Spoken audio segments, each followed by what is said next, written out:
That Don't Sound Right is a podcast about talking the way we did before the internet, when you could not prove anyone right or wrong. All the expertise was contained in the people involved with the conversation. I'm Peter. I'm Cecil, and I hope you enjoy our conversations. And as you listen, if you find yourself silently saying, that don't sound right, send us a comment.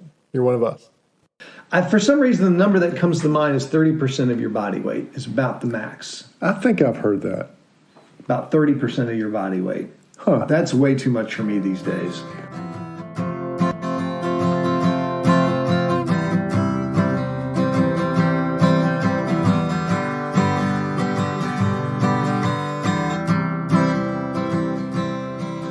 Welcome back to another episode of That Don't Sound Right, a podcast about talking.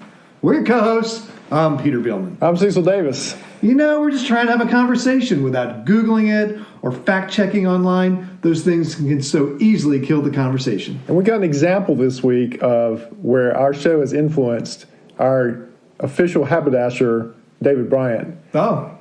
Whoa. What's a haberdasher? A hat maker. A hat maker? He made all of our official... Oh, right. Okay. He made all of our official That Don't Sound Right hats. Yeah, that's right. I appreciate that. So, or he had them made. He knew a haberdasher. That's right, he knew it. So he and his wife were trying to figure out what I do for a living. I mean, they knew I was a pharmacist, but from clues just given in the show, what kind of pharmacist I was. They came very close. What were some of the adjectives? Well, they knew it sounded like I traveled. Okay. It sounded like I worked with hospitals, and it sounded like I worked with multiple hospitals. Really? Did they comment on your chemistry? They did not comment on my chemistry, but they decided I was a traveling, supervising hospital pharmacist. Interesting. Which is, I used to travel a lot with the consulting part. All right. So they came close. Very good. They came close. So I got it. You don't know what the topic is tonight, which is usually some of our favorite topics. That's right. But this one is weighing on your mind, and you don't even know it's weighing on my mind, like the Roman Empire. It is weighing on your mind. It is about packing light for a backpacking trip. Oh man! And the things that people, the links that people do go to shave weight for a backpacking trip. Yeah, now, I'll get you kicked off. Are there some things that don't sound right about what they do? Absolutely. Okay. And so if you don't know, Peter is gearing up for a epic trip. In fact, when you listen to this episode, I will be somewhere in Maryland on the Appalachian Trail. One of the things I really want to do, I guess a bucket list type of thing, is I want to hike a section of the Appalachian Trail in each state that it goes through. Right. I don't want to hike the whole section. I just want to hike a section. Now, where's the goal? I've got Virginia, I got Tennessee, I got North Carolina, I got Virginia, I got Pennsylvania. I'm missing Maryland. Really? And I grew up in Maryland. I grew up backpacking all over that place. I never backpacked in Maryland. AT in Maryland's pretty short, right? 43 miles. So you're doing the whole section. I'm just going to do the whole section because I'm from Maryland. I should at least do the whole section. You can say. And it's the shortest section, I think. I don't think. And you can say I've hiked the entire Appalachian Trail in Maryland. In Maryland. Yeah. That's right. So, yeah. So when you listen to this, I will probably be, Saturday night. I'll be halfway through the trip. I should be gone 20 miles. So when you are backpacking for a length of time, you try to reduce your weight. That's right. In the pack. And so especially if you're going on an extended hike like you are, because you're having to carry more supplies, so everything that is in that pack has to have a reason for being. Very good reason.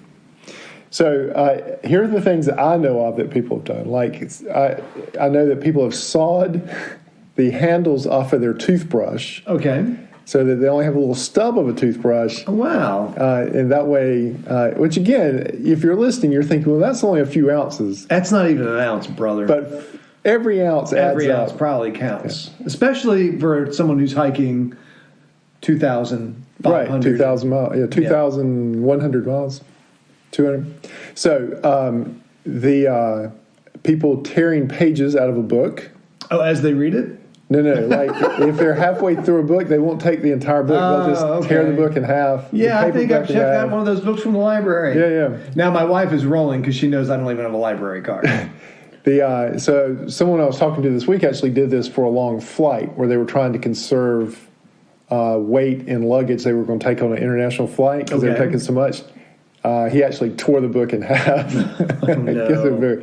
But I've known people to just make copies of the pages out of the guidebook. Okay. If you've ever hiked the Appalachian Trail, there are guidebooks for every section. And so people photocopy just those pages, so that's all they have. That's they all don't they have needed, the right. entire The book's book. heavy. The book can be heavy. So those are the things I can think of off the top of my head to shave. Is there a rule of thumb on how heavy your pack should weigh? I don't know. I don't know. That's a good question. For some reason, the number that comes to mind is 30% of your body weight is about the max. I think I've heard that. About 30% of your body weight. Huh. That's way too much for me these days. Well, That is way too much for me these days. for too much weight. Too much weight. I don't. That would mean I would carry. So I weigh 170 pounds, 175 pounds. So that's 34. That's 51. I'm not carrying a 51. 51 pound backpack. I don't even want to carry a 40 pound backpack. So this is one of the things I'm doing to shave off weight. Okay. I'm taking your tent, and I set up your tent today just to check it out. How'd it set up? It's set up fine. I'm a little concerned I'm gonna get wet if it rains because I'm used to having a rain fly that comes all the way down to the ground. This one just kind of covers the cap. Yes. So I'm a little nervous. Right. But I'm willing to shave off that 2.5 pounds that compared to your tent. Yeah. Compared to my tent. My tent's lighter because it doesn't have all that pesky waterproofing on it. Yeah, right. I might have to throw another half a pound of waterproof spray on that thing. I've known people, including myself, that have cut their sleeping pad down to a 3/4 sleeping pad. We used to be able to buy sleeping pads that were 3/4, Right. just for that reason. Yeah, for I'm not lighter doing weight. that. I am not doing that. I used to do that. Really? I used to sleep with a 3/4 pad. I'm thinking, why am I sleeping with a 3/4? The older you get, the more you want your sleeping arrangements to be comfortable. Yeah, well, I mean, in this case, I usually have a self-inflating air mattress. Yeah, like a thermal rest. Yeah. I usually carry that. I'm not carrying that this time. You know, the cool thing to carry I'm actually now, carrying a foam pad to save weight. like a rolled up foam pad. Mm-hmm. You know, the cool things to carry now are the ones that accordion. Yeah, I've seen those. All the cool kid backpackers. All the cool kids have those. But I don't know how you attach that. I mean, you can. Right. It's difficult to attach it to your backpack. I don't want to hassle. I already had one. I already had one of these lightweight things, so I'm not getting another one. So I carry when I backpack, I carry a Kelty Super Tioga 3, which was my dream backpack growing up. Oh, wow. But it's an external frame. Is it the radial frame? Does it wrap around you? There's a little bit of curve at the top, but it's a steel tube or aluminum tube external frame. External frame. And I remember some kids backpacking. They were in their 20s, and they saw my external frame pack, and they're like, we've never seen one of those before. We didn't know anybody still carried those. Oh, yeah. I was not one of the cool kids. No, you were not. So, I do know that there's that difference between a section hiker and long distance hikers. Like, I've met long distance hikers that say it's very difficult for them to section hike. And section hiking just means you're hiking. It's what I'm going to do. Yeah, a short section. Because the longer hikers say by the time you get used to the trail and your body gets used to the trail, you're coming off. Oh, is that right? And like for them, they'd rather hike long distances because your body gets attuned to it, and you're not like starting, stopping like you would for a section hike. This is probably one of my longer hikes that I've done. I've done a longer one. I can't say that I was ready to keep going, and my body had become accustomed to hiking all that way. So, any other things you're doing to cut weight? I am bringing lighter food. I'm bringing mainly freeze-dried food and dehydrated food. I haven't done that in the past. I usually bring blocks of cheese and summer sausage. I'm not doing that this time. I made my own beef jerky, and I bought some freeze-dried dinners, and I'm bringing ramen noodles. Yeah. So I'm all lighter stuff. I usually carry a lot more clothes. Mm-hmm. I'm really minimizing the number of clothes I'm bringing. Yeah. I'm not. Yeah. So there's that. Another one is the sleeping bag. Is another way to lightweight. Usually your down sleeping bags are going to be your lightest. Yep. Another thing I'm doing is I'm not carrying a water filter. Oh, how are you? I'm letting the other people carry it. Well, but there are new water filters out there that's so much lighter than the pump that I have. Yeah. And stoves have gotten a lot lighter. Like the one I originally carried was a built-in full fuel tank. Right. Coleman Peak 1. Yes. which was the standard. I used to carry those too. But now they've got all these little wispy, wiry things. Well, I've got that. I've got the Whisper Light, which is that thing. But it's gotten. They're even lighter. We bought our son a backpacking stove, and it literally folds up to what amounts to be about 5 or 6 credit cards thick. Oh, really? That's it, and it opens up into a 3-legged. A tripod type thing, but then screws to the top of a butane canister. The butane canisters, that may be a whole nother episode. Butane canister. Yeah. So it screws into this butane canister, and you want to talk about light. That thing is ounces. So do you know what type of stove I ended up carrying? I started carrying a Pepsi G stove. Pepsi G stove? Yeah, so that is a stove that's made out of a Pepsi can and a Guinness can. Oh, yeah. That burns. You let me borrow it many years ago. Oh, did you use it? Yeah, you let me borrow it many years ago. This is 15, 20 years ago. That's right. And so that's you showed it to me. I carried those Pepsi G stoves, and so these run off of denatured alcohol. I think I still have the canister of denatured alcohol I bought to use in your stove. Did it work well for you? It worked fine, yeah. I don't think it would work. I don't think it would work well if it's too cold out. If it was much cold, I used to carry Sterno. Oh yeah, but Sterno does not work below 30 degrees. Really, it does not. It's not hot enough to get the water hot. The thing with the Pepsi G stove is it's really just a water boiling stove. That's it, right? It's wide open. So that's kind of what's on our mind tonight is about. Going lightweight and backpacking, but we want to stop just for a minute here to tell you about the RA. So our podcast this year is a proud sponsor of the Ardmore RA, an annual event with hundreds of runners and thousands of fans in the beautiful historic neighborhood of Ardmore in Winston-Salem. RA, R-A-H, stands for Run Against Hunger because it's a food drive with all the net proceeds benefiting the Second Harvest Food Bank of Northwest North Carolina, which assists food insecure and at-risk families and children right in our own neighborhoods. Since its inception, more than $286,000 has been donated to the Second Harvest Food Bank, $26,000 last year alone, and that $286,000 has provided more than 2 million meals to our neighbors. The 2023 RA will be held on October 21st, so that's only in 2 weeks, and features a 1-mile fun run, a 5K, and a 10K. So, the 2023 RA will be held on October 21st and features a 1-mile fun run, a 5K, and a 10K. This race is designed for everyone from lightning fast runners to avid athletes and power walkers and first-time participants.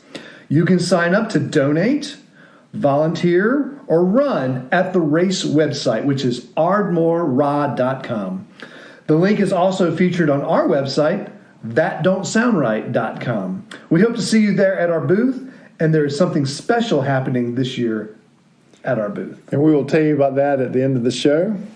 And before we get back to our subject, just want to mention the words of wisdom tonight, and that is carry your own stuff. Oh, well, I'm not doing that.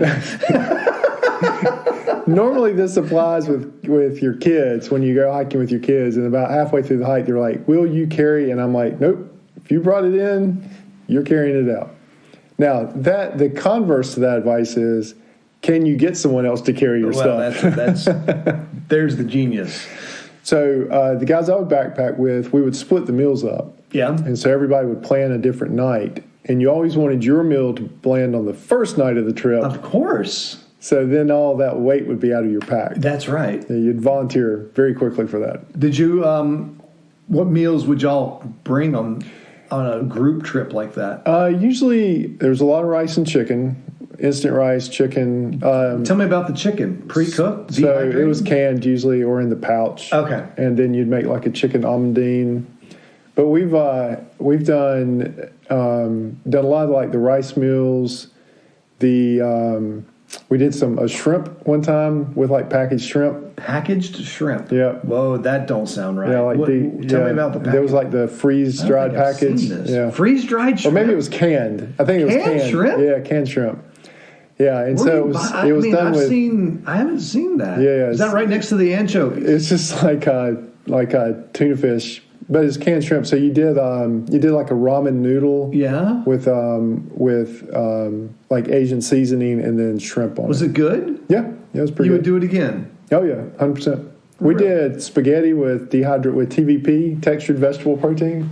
No, I don't know what this is. Is that like tofu? It's like tofu, but textured vegetable protein you can take and rehydrate with whatever flavor you want it to taste like. So if you rehydrate it with beef bouillon, it tastes like beef. If you rehydrate it with chicken bouillon, it tastes like chicken. But if you're doing bouillon, basically tastes like salt. Right, it tastes like salt. Yeah, so it's kind of chewy, and we did spaghetti with it. That was not a repeat. Oh, okay, all right.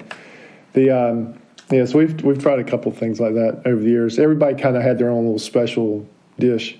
Now, we did carry a grill grate with us one year and cooked steaks, and that I would not ever advise. It was fantastic. We did it on the first night, but that was not wise to do in the country that we were in the area. Because it was too dry? No, it was bears. Oh. We probably had the wood smelled up like steak for 20 miles. I tell you what, growing up, we really didn't focus on lightweight. We focused on, sounds like what you focused on was luxury. Right. We had this one adult leader. He would bring a Dutch oven. Wow. But it was aluminum. He would bring an aluminum Dutch oven. And he would always do something special at night, especially if there was a birthday in one of the guys that were in the group. I remember having brownies. Wow. With the Dutch oven. I remember having he was showing off here. Pineapple upside down cake. He literally took that Dutch oven, flipped it upside down, and out came the cake with the caramelized pineapple on top. Nice. And it was not burnt. And it tasted like $2 million when you're in the woods. Oh man, brownies are good anytime. Brownies after hiking 10 miles, that tastes like gold. I took two of my daughters went backpacking with me one time, and I told them, I said, when we eat tonight, at some point you're going to tell me this is the best thing you've ever eaten. And we didn't have anything fancy planned. Okay. It was just kind of like a rice and whatever deal. So we got up there and we cooked, and sure enough, like 5 or 10 minutes later, somebody said, "This is the best whatever." Yeah, I was like, "It's something about hiking and eating." I invented something that my girls would claim is the best thing they've ever had. Not only camping, but maybe they still fix it for themselves. Wow. Here it is. So it's already pre-cooked chicken. So it could be a pouch or something, grilled chicken. Right. Ramen noodles and sliced carrots. When you're camping? That's it. Really? Yeah, but guess what? They make that for themselves for lunch now. That's funny. Isn't it funny? Yeah. They might throw in some avocado, really fancy it up because, The other thing, just to wrap this up, is kind of bring this subject home, is there's always these fabled caches of abandoned equipment along the trail. Like supposedly... Fabled as in myths and legends? Yeah, so supposedly, if you go and you start backpacking about the time thru hikers are, you'll start finding all kinds of abandoned equipment that they don't want to carry. Right. The only piece of equipment, I found 2 things on the trail. I think I found a technical shirt one time, like a quick dry shirt that was in good shape. All right. And I found a pair of really nice socks. Really? Yeah. And they didn't want to carry them. And they didn't want to carry. But that's the only things I've ever... Now, it would seem like your best bet is when we were talking about from a previous episode, when we were talking about going up Springer Mountain. At the beginning of the Appalachian Trail, there's a big climb from there to the top. Yep. And that is probably where a lot of gear gets immediately thrown out. Right. Yeah, that's definitely the shakedown cruise. You get to the top of Springer, you're ready to discard pretty much everything you have. That's right. Even stuff that you need at that point. That's right.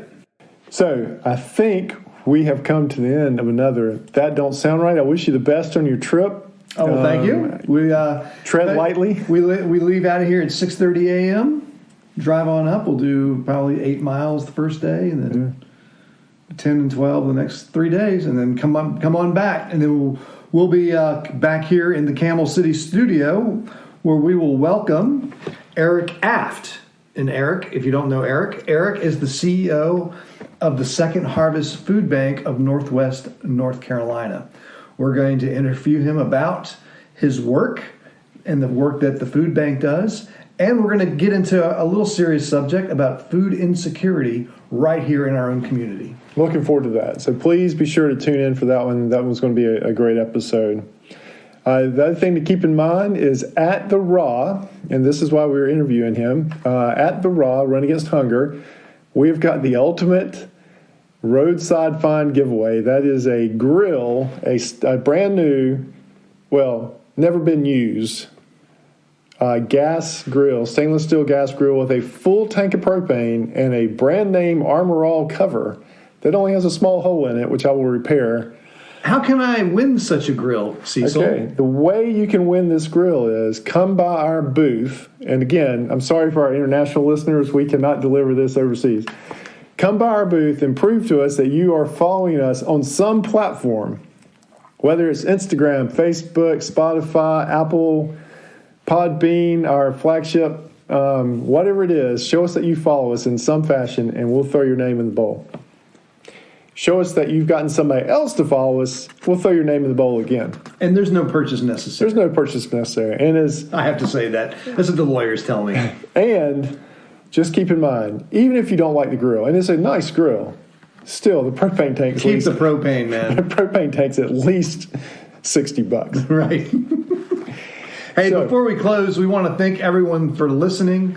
If this is your first time and enjoyed the conversation, would you consider hitting the subscribe button on the platform where you listen to us? Also, consider giving us a rating and a review.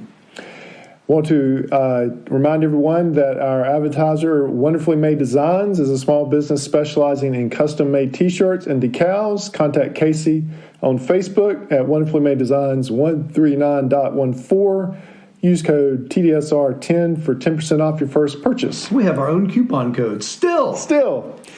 Also, be sure to go on the Instagram, TDSR Podcast on Instagram, because we'll have some promos coming up to the Raw. If you want to see what this grill looks like, you'll see and what me and Cecil look like in the dark. That's right. And I had a great reel from today where we have a short video of a hit and miss motor, which we talked about in episode 106 last week. There you go. If you didn't listen to that, go back and listen to it. All right, That Don't Sound Right is a production of TDSR Podcast in conjunction with Camel City Studios. I am your co-host and sound engineer, Cecil. Peter's your other host and web designer. Camille was here as our barista tonight. She didn't say anything, but she made some very tasty coffee. It was nice. Emily is our graphic designer. Ella does our Instagram post. Giorgio tests our merchandise. Brent is our international brand ambassador. And as always, listener number one is Scott. So until next week, keep talking and stay curious.